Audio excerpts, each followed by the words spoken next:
Assalamualaikum, halo what's up guys, kembali lagi bersama aku di sini di channel Israk EU.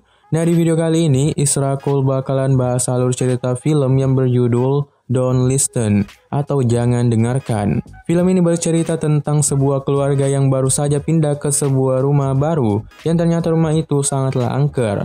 Di mana rumah ini punya hantu yang mengeluarkan suara aneh dan apabila orang mendengar suara itu, tubuhnya akan dikendalikan dan menyakiti dirinya sendiri. Oke, seperti apa ceritanya? Nggak usah lama-lama lagi, pusingkan filmnya. Let's go.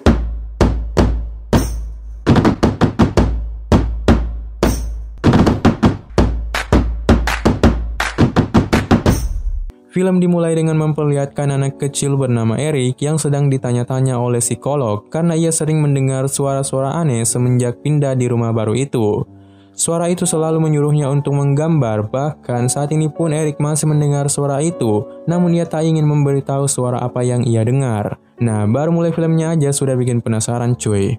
Psikolog pun memberitahu orang tua Eric, Daniel dan Sarah bahwa Eric punya imajinasi yang hebat dan itu normal untuk anak kecil. Atau mungkin saja Eric berada di lingkungan baru jadi ia masih beradaptasi. Eric pun melihat psikolog itu pulang lalu ia mendengar suara dari walkie-talkie atau HT mainannya. Suara itu sepertinya menyuruh Eric untuk menggambar, dan di perjalanan saat psikolog itu mengatur radionya, ia mendengar suara aneh lalu tiba-tiba lalat pun masuk ke dalam telinganya. Sekarang psikolog itu hilang kendali atau semacam terhipnotis gitu, hingga membuat ia tertancap di sebuah pohon seperti gambar yang baru saja dibuat oleh Eric.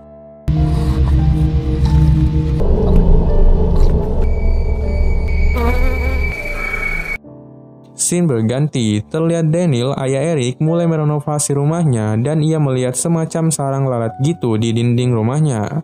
Lalu Eric pun memanggilnya lewat walkie-talkie dan menyuruhnya untuk mengambil bolanya di luar.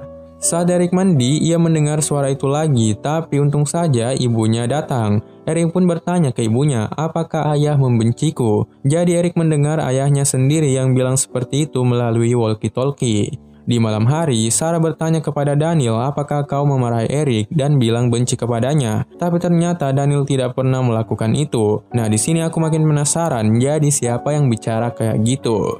Saat tengah malam, Daniel terbangun karena mendengar pagarnya terbuka sendiri. Ternyata Eric juga terbangun karena mendengar suara dari walkie-talkie-nya. Tiba-tiba mainannya menyala sendiri, lalu ia melihat penampakan hitam yang membuatnya lari bersembunyi.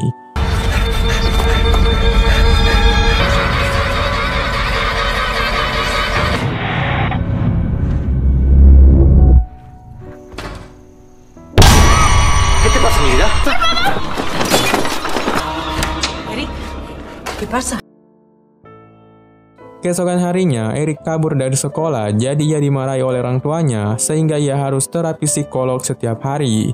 Eric pun bilang psikolog itu sudah mati, suara itu memberitahuku kemarin. Orang tuanya pun heran kenapa Eric bisa tahu kalau psikolog itu telah mati. Jadi Daniel pun ke kamarnya dan berbicara kepada Eric. Eric bilang bahwa ia mendengar suara ayahnya berbicara di walkie-talkie setiap malam. Tapi Daniel bilang bahwa ia tak pernah berbicara dengan Eric di malam hari. Nah, di sini makin bingung kan siapa yang ditemani Eric bicara tiap malam. Malamnya, Eric pun mendengar suara itu lagi dari walkie-talkie-nya yang menyuruhnya untuk menggambar. Nah, gambar ini akan berhubungan dengan ending film ini.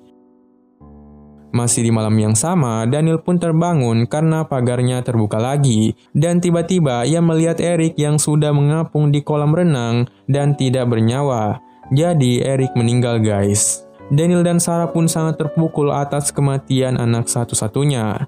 Sarah sangatlah frustasi, jadi ia memutuskan untuk pergi dari rumah itu sementara waktu agar dapat melupakan Eric.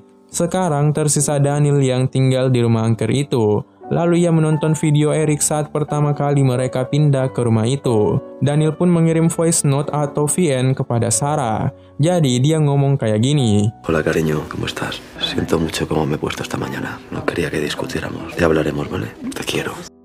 Nah, singkat cerita, saat Sarah mendengar VN itu, ternyata itu cuma suara gresek-gresek guys. Jadi Daniel mendengar ulang suara itu. Cariño, ¿cómo estás? Daniel pun memindahkan suara itu ke laptopnya. Lalu ia melihat hanya garis datar, ya kayak nggak ada gelombang suara gitu. Tapi tiba-tiba muncul suara Erik yang bilang, "Ayah, tolong aku." Coba deh kalian dengar.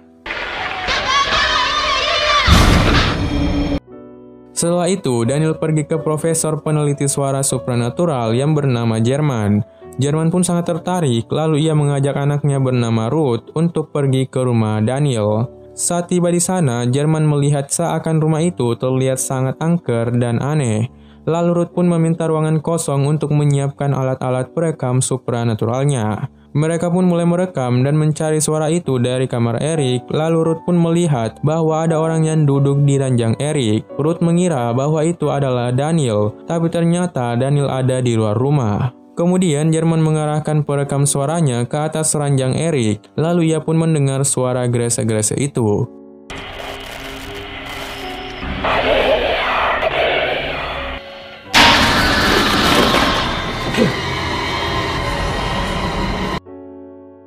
Setelah itu, mereka berdiskusi dengan menonton kembali rekaman itu, namun mereka belum dapat menyimpulkan apa yang telah mereka temukan. Di malam hari, Jerman tiba-tiba terbangun. Ia terhipnotis dan berjalan ke arah dapur. Di sana ia melihat istrinya yang telah meninggal sedang memasak. Istrinya pun menggoda Jerman untuk ikut bersamanya ke alam gaib dengan memotong tangannya. Tapi untung saja anaknya datang dan ternyata Jerman hanya memotong tangannya sendiri karena dipengaruhi oleh hantu itu. Masih di malam yang sama, Sarah mendapat sebuah telepon. Telepon itu mengeluarkan suara Erik. Erik berkata bahwa pria yang dibawa ayahnya menyakitiku. Aku bersembunyi di kamarku di bawah ranjang. Esok harinya, tiba-tiba banyak kucing yang mati tergantung. Lalu Daniel pun menguburnya dan di saat yang sama Sarah datang menemui Daniel.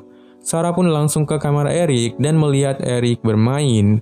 Saat mengintip di bawah ranjang, Sarah melihat penampakan kaki, dan saat melihat ke atas, ternyata tak ada siapa-siapa, dan tiba-tiba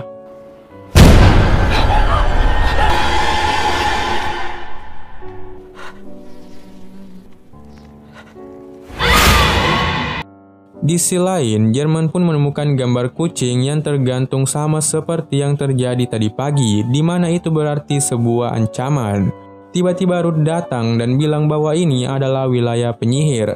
300 tahun lalu rumah ini berfungsi sebagai pengadilan dan mungkin saja banyak wanita tak bersalah telah dibunuh di rumah ini. Dan tiba-tiba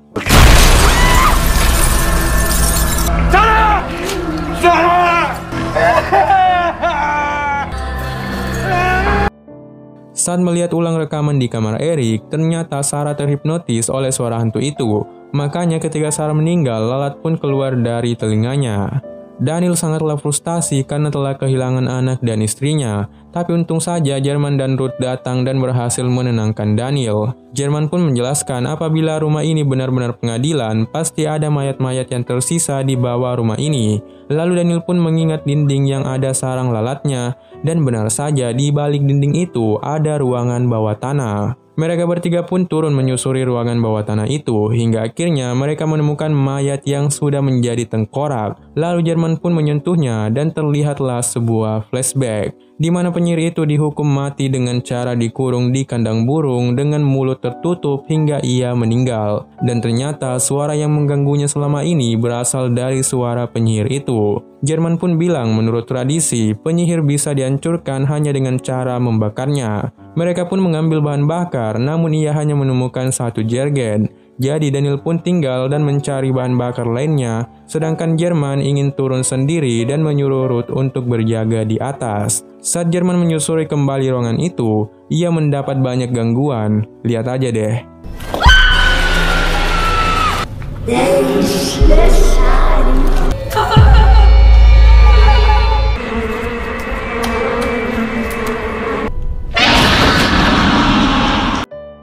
Di sisi lain, Ruth melihat ibunya, lalu ia hampir saja tergoda dengan ibunya.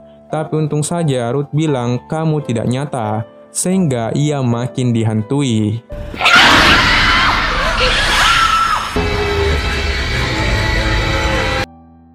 Di sisi lain, Daniel melihat bola Erik, lalu muncullah Erik dan istrinya. Daniel kemudian tergoda, lalu mereka berpelukan.